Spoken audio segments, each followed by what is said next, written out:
লবণ দিলে ময়লা বেশি পরিষ্কার হয়। মাছ যেমন ধুইলে লবণ দিয়ে ভালো করে দিলে পরিষ্কার হয়ে যায়। আর কি মনে করেন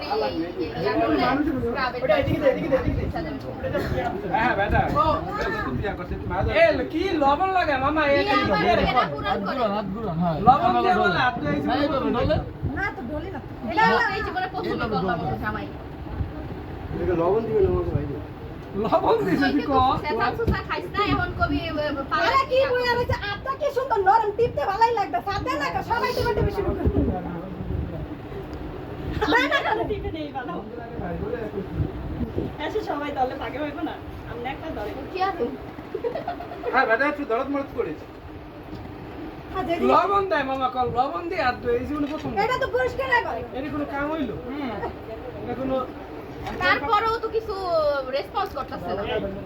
কিছু না কইলে কইবো আমারটা হেরে দে তেলে তো লস এক এক করে সবার টাকা করব লস সবার লাগে কি লাভের হিসাব করা যায় ওই ফকিতে করে বিদায় করতে মানুষ এরা তো বিশ্বাস করে না আসলে যে আসলে এরা মানুষ এসে ও মানে হারা ওই আসে না মানে না না না সেটা না সেটা না করতে হয় কারণ ওরে যা সেবা করতে তিন হই যায় না সেবা করে দেয় ওরে ঠান্ডা পানি দিয়ে দাও। আপনারা রইছে না এটা তো আমরা বলে স্পেশালি ভাবে করছি জানতে তো জিনিসটা কোন করতে যাইবো এইটা তো চাইতো ওরে মাঝিকে লাগাছে কিছু আর এটা কি আর আমরা যেটা লাভ আছে এখন এই সিগন্যাল দিয়া দেব ওরে বয়ে থাকো